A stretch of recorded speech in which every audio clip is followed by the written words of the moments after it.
Hello friends, let's enjoy study with Pawan channel में आपका स्वागत है। आज मैं लेकर आया हूँ क्लास 7 का साइंस का चैप्टर नंबर 9 गंदे जल का निपटान। देखिए, मैं इस वीडियो में केवल उन्हीं पॉइंट्स को हाईलाइट करके बताने जा रहा हूँ जो केवल किसी भी कॉम्पिटिटिव एग्जाम के पर्सपेक्टिव से बहुत ही ज़्यादा इंपॉर्टेंट होने वाला है।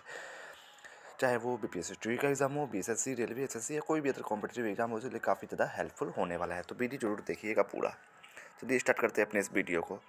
देखिए, इसमें पहला इंपॉर्टेंट पॉइंट्स है कि वैसा जल जिसमें झाग से भरपूर तेल मिश्रित काले भूरे रंग का जल जो बर्तन धोने की जगह शौचालय, दुकान, होटल, लॉन्ड्री आदि से नलियों में जाता है, अपशिष्ट जल कहलाता है।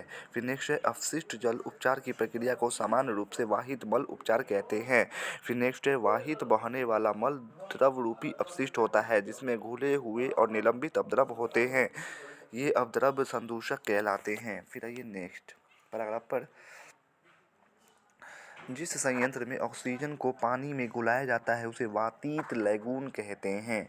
फिर नेक्स्ट आइए, अपशिष्ट जल में तैरने वाले तेल और ग्रीज जैसी अशुद्धियों को हटाने के लिए अब मथित्र स्कीमर का प्रयोग किया जाता है। इस प्रकार साफ किया गया जल निर्मलीकृत जल कहलाता है। मैं केवल हाईलाइट पॉइंट को ही पढ़ूंगा जो एग्जाम के पर्सपेक्टिव से इम्पोर्टेंट है। फिर नेक्स्ट है, विश्व जल दिवस प्रत्येक वर्ष 22 मार्च को मनाया जाता है। फिर नेक्स्ट, अपशिष्ट जल उपचार संयंत्र, इसका फुल फॉर्म होता है WWTP यानी waste water treatment plant. Hindi में बोलते हैं इसको अपशिष्ट जल उपचार संयंत्र। यह एक विशेष प्रकार का संयंत्र है जिससे अपशिष्ट जल को उपचारित किया जाता है। फिर नेक्स्ट है नीचे, अपद्रव्य, तो अपद्रव्य को संदूषक भी कहते हैं। फिर ये नेक्स्ट पेज पे चलते हैं।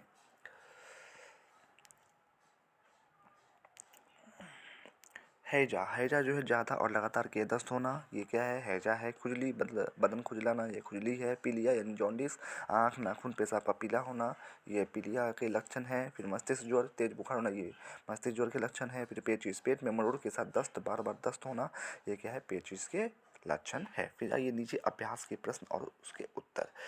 अपशिष्ट जल है, क्या है? अपशिष्ट जल दूषित जल है। दूसरा क्वेश्चन, विश्व जल दिवस मनाया जाता है तो 22 मार्च को, अभी आपने देखा। दूषित जल से होने वाली बीमारी नहीं है तो दूषित जल से होने वाली बीमारी कैंसर नहीं है। फिर चौथा क्वेश्चन, पीलिया रोग का कारण है तो दूषित जल का व्यवहार जो है पीलिया रोग का कारण है। चापाकल या कुएं के पास जल जमाव से पेयजल होता है, क्या होता है? दूषित होता है। नीचे आंसर दिया हुआ आप मैच कर सकते हो। आइए नेक्स्ट पैराग्राफ पर चलते हैं। रिक्त स्थानों की पूर्ति करें। हैजा एक डैश जनित बीमारी है तो हैजा एक जीवाणु जनित बीमारी है। दूसरा क्वेश्चन, बायोगैस का उपयोग डैश के स्रोत के रूप में किया जाता है तो बायोगैस का उपयोग ऊर्जा के स्रोत के रूप में किया जाता है। तीसरा क्वेश्चन, वाहित मल पर स्कूल, होटल, घर, स्कूल, होटल, अस्पताल आदि से उपयोग के बाद बहने वाला डैश जल होता है तो वाहित मल घर, स्कूल, होटल, अस्पताल आदि से उपयोग के बाद बहने वाला जल जो है वो अपशिष्ट जल होता है। चौथा क्वेश्चन, वाहित मल एक जटिल मिश्रण है जिसमें निलंबित ठोस, मृतजीवी और दोगभाग जीवाणु, कार्बनिक और डैश अशुद्धियाँ पर पाई जाती है तो कार्बनिक अशुद्धियाँ पाई जाती है। पांचवा क्वेश्चन, 5 साल से कम उम्र के बच्चे की मौत का सबसे बड़ा कारण डैश है डैश बीमारियाँ। तो 5 साल से कम उम्र के बच्चों की मौत का सबसे बड़ा कारण है जल जनित बीमारियाँ। फिर नीचे ये सही वक्तव्य के सामने सही एवं गलत वक्तव्य के सामने गलत का निशान लगाया। पहला, कि संयुक्त राष्ट्र संघ ने 2005-15 की अवधि को जीवन के लिए जल पर कार्य के लिए अंतर्राष्ट्रीय दशक के रूप में घोषित किया है, ये सही है।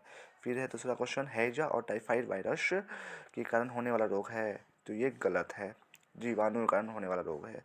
तीसरा क्वेश्चन, जल जनित रोगों का प्रमुख कारण दूषित जल है तो जल जनित रोगों का प्रमुख कारण दूषित जल है, ये सही है।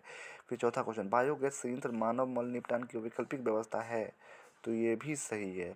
पांचवा क्वेश्चन, कचरा प्रबंधन हेतु प्रत्येक व्यक्ति को एक जागरूक नागरिक की भूमिका निभानी चाहिए, ये भी सही है। फिर आइए नीचे चलते हैं। यहाँ देखिए नीचे, बायोगैस मानव मल निपटान की वैकल्पिक व्यवस्था है और यह मुख्यतः मीथेन गैस ही होता है। बायोगैस मुख्यतः मीथेन गैस ही होता है। फिर आइए नेक्स्ट पेज पर चलते हैं। देखिए, परीक्षा उपयोगी महत्वपूर्ण प्रश्न, इसमें छठा क्वेश्चन को देखिए जो परीक्षा के पर्सपेक्टिव से इम्पोर्टेंट है। हैजा और टाइफाइड रोग उत्पन्न होने वाले रोगवाहक कौन है? तो हैजा और टाइफाइड रोग उत्पन्न करने वाले रोगवाहक जो है जीवाणु है। प्रश्न 7, जल जनित बीमारियां उत्पन्न करने वाले कौन कौन कारक है? तो जल जनित बीमारियां उत्पन्न करने वाले कारक है रोगवाहक, मच्छर, मक्खियां और कीट। 8वां क्वेश्चन, पीलिया रोग का कारण क्या है? तो पीलिया रोग का कारण दूषित जल का सेवन है। 10वां क्वेश्चन, आज कितने लोग आर्सेनिक युक्त जल पीने को विवश है? तो आज 72 देशों के लगभग 14 करोड़ लोग आर्सेनिक युक्त जल पीने को विवश है। फिर आइए नेक्स्ट पैराग्राफ पर चलते हैं। 15वां क्वेश्चन देखिए कि स्कीमर का उपयोग कहाँ किया जाता है? तो अपशिष्ट जल में तैरने वाले तेल और ग्रीज जैसी अशुद्धियों को हटाने के लिए अपमथित यानी स्कीमर का उपयोग किया जाता है। 16वां क्वेश्चन, शुष्क आपंक का उपयोग किस रूप में किया जाता है? तो शुष्क आपंक का उपयोग खाद के रूप में किया जाता है। 17वां क्वेश्चन, जल को रोगाणु रहित किन रसायनों द्वारा कर सकते हैं? तो जल को रोगाणु रहित क्लोरीन तथा ओजोन गैस जैसे रसायनों द्वारा कर सकते हैं। फिर आइए नेक्स्ट पेज पर चलते हैं। देखिए सर, पहला इंपॉर्टेंट पॉइंट्स है कि जीवाणुओं द्वारा होने वाले कुछ रोगों के नाम बताइए। तो जीवाणु द्वारा होने वाले कुछ रोग है हैजा यानी कोलेरा जिसको बोलते हैं, टाइफाइड है, डायरिया है, न्यूमोनिया है, डिप्थीरिया है, क्षय रोग है, टीबी है इत्यादि सब क्या है? जीवाणु से होने वाले रोग है। फिर ये नीचे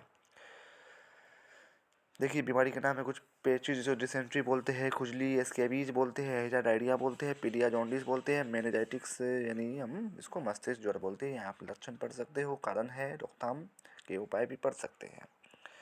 फिर आइए नेक्स्ट पैराग्राफ पर चलते हैं।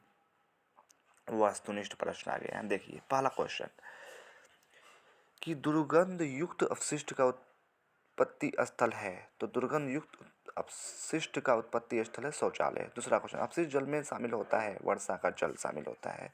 फिर विश्व जल दिवस मनाया जाता है तो 22 मार्च को। चौथा क्वेश्चन, हैजा और टाइफाइड रोग उत्पन्न होता है तो जीवाणु से।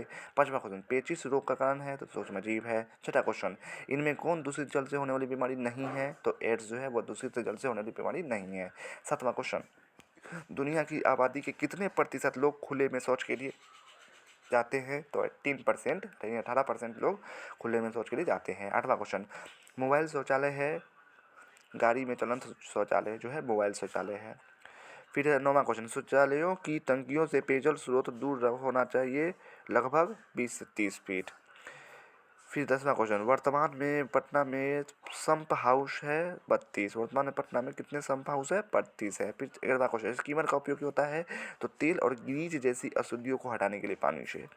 12वां क्वेश्चन, सक्रिय आपंक में जल होता है लगभग 97%। फिर आइए नेक्स्ट पेज पर चलते हैं।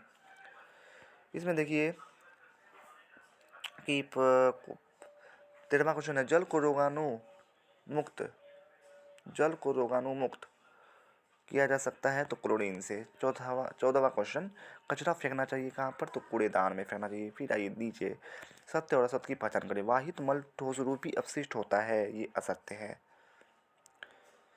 फिर है दूसरा क्वेश्चन, जल में घुले निलंबित अपद्रव्य संदूषक कहलाते हैं, ये सत्य है। तीसरा क्वेश्चन, वाहित मल एक सरल मिश्रण है जिसमें निलंबित ठोस कार्बनिक और अकार्बनिक अशुद्धियाँ होती है, ये असत्य है। चौथा क्वेश्चन, प्रत्येक वाहित मल उपचार संयंत्र की प्रतिदिन 10 लाख लीटर गंदे जल से ज़्यादा का उपचार करने की क्षमता होती है, ये भी सत्य है। पांचवा क्वेश्चन, जिस संयंत्र में हाइड्रोजन को पानी में घुलाया जाता है उसे वातित लैगून कहते हैं, ये असत्य है। फिर ये रिक्त स्थानों की पूर्ति करें। अब उपचारित जल का उपयोग फसलों की डैश एवं डैश में किया जाता है, तो उपचारित जल का उपयोग फसलों की सिंचाई एवं उद्योगों में किया जाता है। दूसरा क्वेश्चन, दुनिया की आबादी के डैश अरब लोगों को खुले में शौच के लिए जाना पड़ता है? तो दुनिया की आबादी के 1.2 अरब लोगों को खुले में शौच के लिए जाना पड़ता है। तीसरा क्वेश्चन, बड़ी नालों से गंदे पानी का एकत्रीकरण जगह जगह पर अवस्थित डैश में किया जाता है? तो बड़े नालों से गंदे पानी का एकत्रीकरण जगह जगह पर अवस्थित सम्प हाउस में किया जाता है।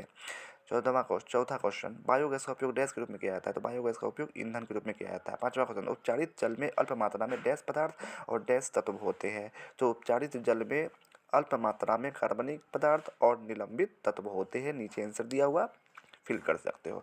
तो वीडियो कैसा लगा कमेंट में ज़रूर बताइएगा। अगर अच्छा लगा तो प्लीज़ प्लीज़ प्लीज़ मेरे चैनल को सब्सक्राइब करें, शेयर करें, लाइक एंड कमेंट ज़रूर करें।